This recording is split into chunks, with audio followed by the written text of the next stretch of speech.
Herkese tekrardan merhabalar. Ben Huri. Huri Metek Mutfak'ta mutfağıma hoş geldiniz. Evde huni varsa yapımı gerçekten çok kolay ve lezzetli. Bir hamurdan iki farklı atıştırmalık tarifi vermek istiyorum. Tarifimize hiç bekletmeden hamurumuzu hazırlayarak başlayalım. Hamuru için 3 adet yumurta, 1 su bardağından 2 parmak eksik toz şeker. Evet, şekeri ekledikten sonra karıştırmaya başlayalım.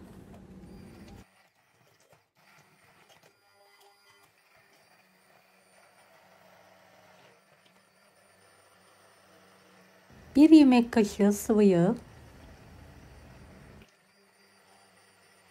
yarım çay bardağı ılık su,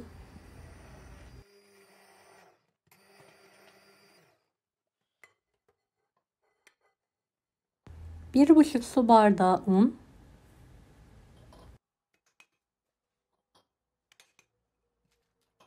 1 paket vanilya, 1 paket kabartma tozu,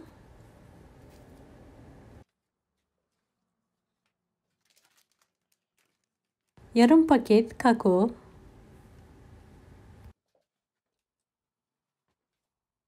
hamuru pürüzsüz olana kadar karıştırmaya devam edelim.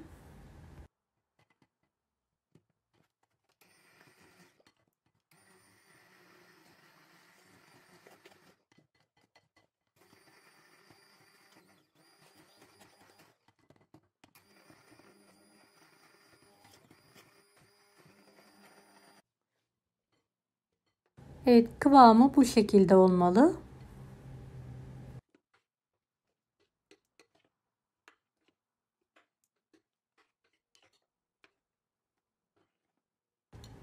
Evet, hazırladığım hamuru bir huniye alıyorum.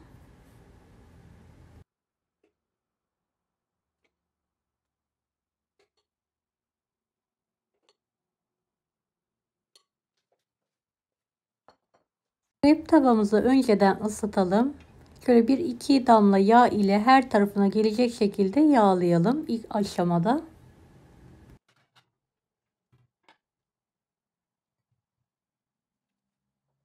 Huni yardımıyla küçük hamurlar dökelim.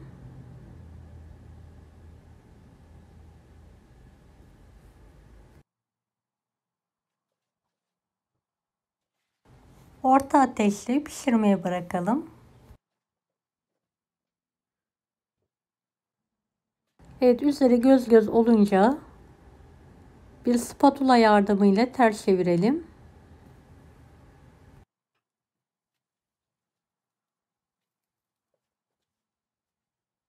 Diğer tarafı da pişirdikten sonra servis tabağına alalım.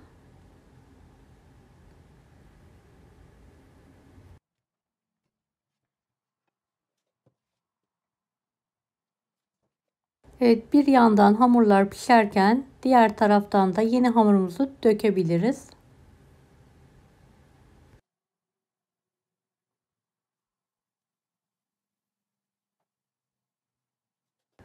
Videomu izlerken buraya kadar geldiyseniz yorum kısmına herhangi bir emoji bırakırsanız bana destek olmak için sevinirim.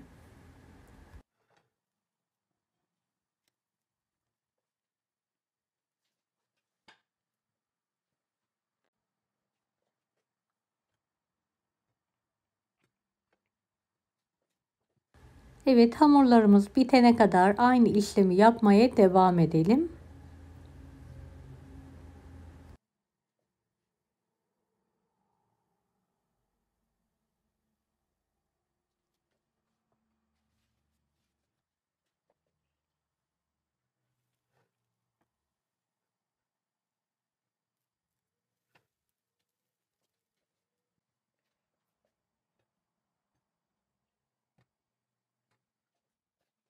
Evet, tüm hamurları pişirdim ve kendi halinde soğumaya bıraktım.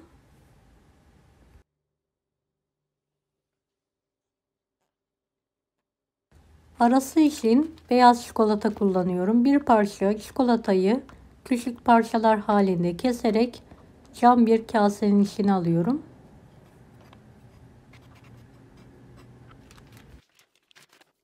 Üzeri için bitter ve sütlü çikolatayı karışık olarak kullandım.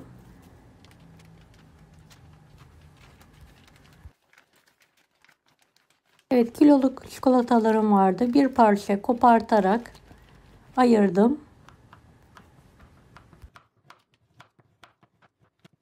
Evet, çikolatayı ince olacak şekilde doğruyorum. Bu sayede daha hızlı erime sağlıyor.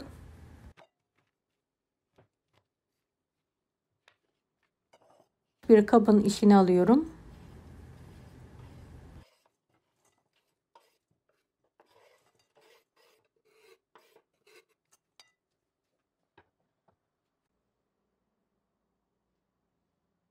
Sıcak suyun üzerine kaseleri alarak eritmeye bırakıyorum.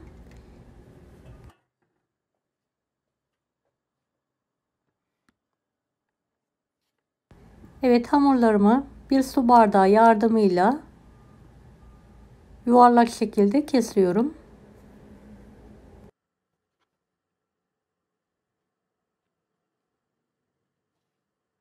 Evet, bu sayede daha muntazam olacaktır. Bir kalıp veya bir bardak yardımıyla tüm hamurları keselim.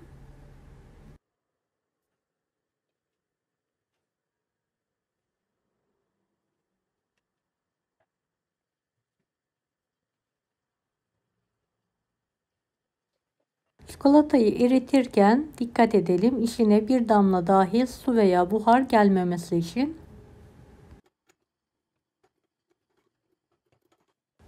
Çikolataları pürüzsüz hale gelene kadar karıştırarak eritelim.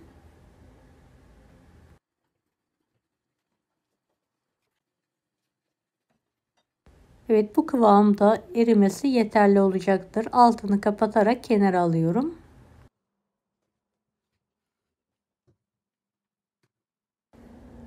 Evet, arası için hamurların üzerlerine beyaz çikolata sürüyorum.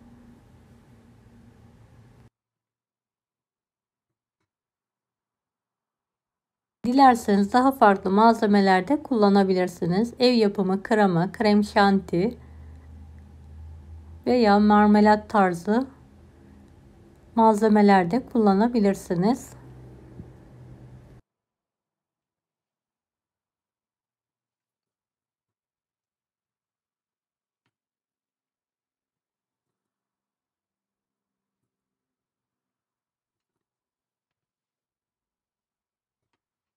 İki tane hamuru üst üste alalım.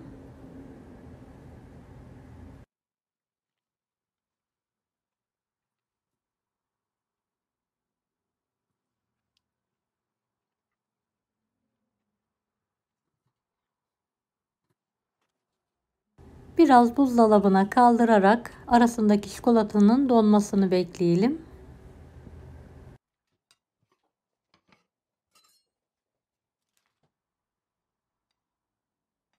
Üzerini erittiğimiz çikolata ile her tarafına gelecek şekilde kaplayalım.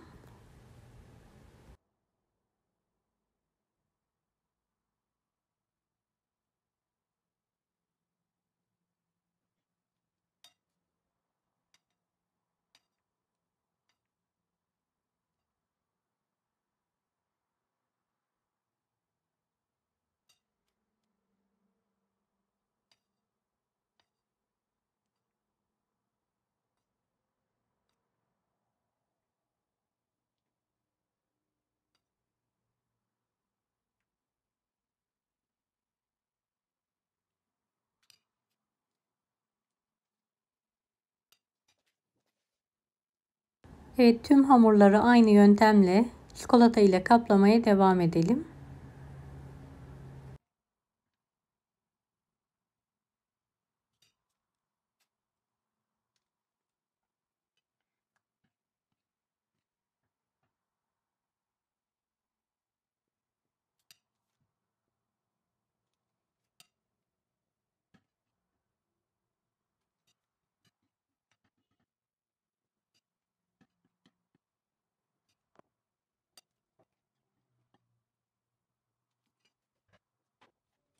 Evet, kalan çikolatayı üzerine şerit halinde sıkıyorum. Daha sonra buzdolabına kaldırarak çikolatanın donması için bekliyorum.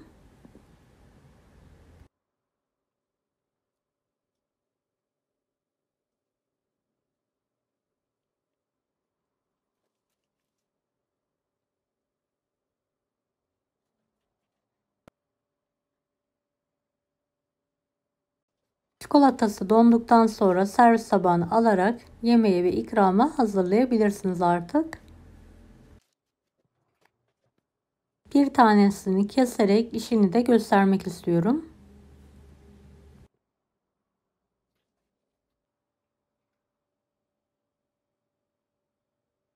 Kalan hamurları bir mutfak robotunun içine alarak un haline gelene kadar çekelim.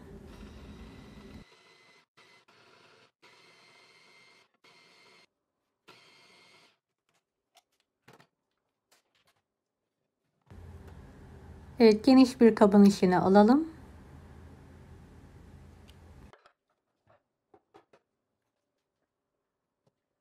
Kalan beyaz çikolatanın hepsini üzerine alıyorum.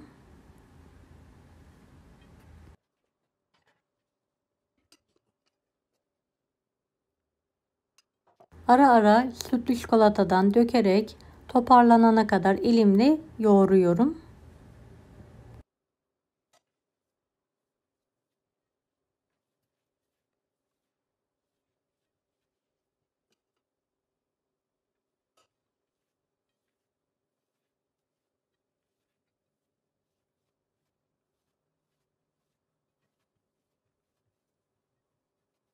Hamuru hazırladıktan sonra şekil verelim.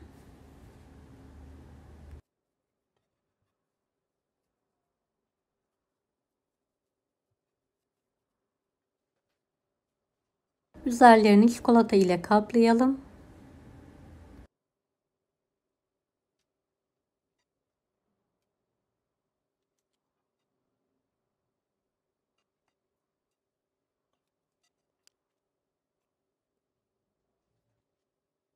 Kalan çikolatayı da üzerlerine şerit halinde sıkalım.